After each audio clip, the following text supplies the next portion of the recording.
Sabiti wedde omukulembeze w'eggwanga Yoweri Kaguta Museveni yatadde omukono ku nnongosereza mu tteeka ly'eggwanga UPDF Act eryazizzaawo kkooti y'amagye okukozesa abantu ba bulijjo. Newankubadde etteeka lino lyalabika nga si ly'abantu olw'okuwakanyizibwa okw'amaanyi kyokka tekyalobedde mukulembeze wa ggwanga kuliteekako mukono, era essaawa yonna lyakuteekebwa mu kyapa ky'eggwanga. Kati munnayuganda omulwanizi w'eddembe ly'obuntu Dr. Dennis Ssemugenyi addukidde mu kkooti okusimbira etteeka lino ekkuuli ng'ayagala lisazibwemu kubanga lityoboola ssemateeka w'eggwanga. Okusinziira ku biwandiiko bya kkooti, omusango guno gwatwalibwa mu kkooti ejulirwamu ng'ennaku z'omwezi 24 omwezi ogw'omukaaga omwaka guno, era kkooti eragidde ssaabawolereza wa gavumenti Kiryowa Kiwanuka ne Paalamenti ya Uganda okussaamu okwewozaako kwabwe mu bwangu.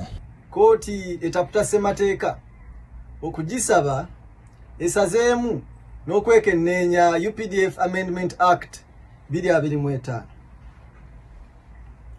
Ntegeezezza kkooti nti ennongoosereza mu tteeka lya UPDF ezaawo enkola ey'okuwozesa bannayuganda abatali bajaasi mu kkooti y'amagye emenya ssemateeka mu ngeri ez'enjawulo. Ng'ayita mu bannamateeka be Ssemugenyi agamba nti n'engeri etteeka lino gye lyayisibwamu eriko akabuuza kubanga Paalamenti yaggyayo makulu ga kukiikirira bannayuganda kubanga bannansi bangi tebakiikirirwa kyenkanye. Okusinziira ku luuyi oluwaabi, ababaka ba Paalamenti bakiikirira omuwendo gw'abantu gwa njawulo ekitajjayo bwenkanya mu kulonda okwakolebwa.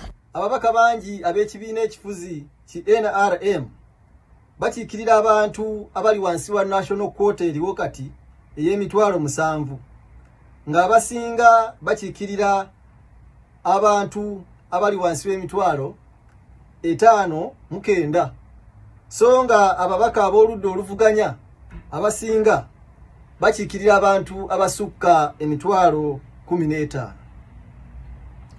Ensonga eno eviiriddeko okuyisibwa kw'amateeka aganyigiriza abasinga obungi mu ggwanga olw'ebiruubirirwa ebitobenkeddemu eby'obufuzi n'okweyagaliza obuyinza.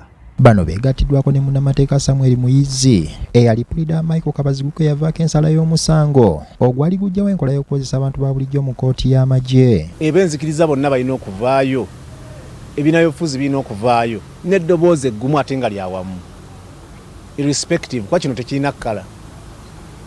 Ab'NRM kibanyiga, aba NUP kibanyiga, abibiina ebirala byonna inequal measure kubanga kati oli yasa ne bannamagye kubera ensalawo yaliyamba nnyo ne bannamagye naye twali tetugenderedde.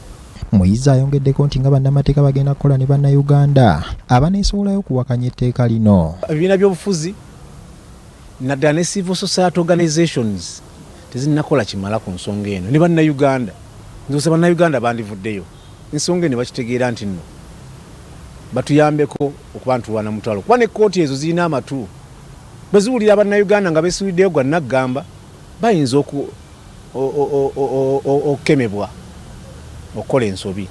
Bino we bijjidde nga bannayuganda bakyasobeddweka ne mu kibira era balindiridde enkwata y'omusango guno bw'enaabeera.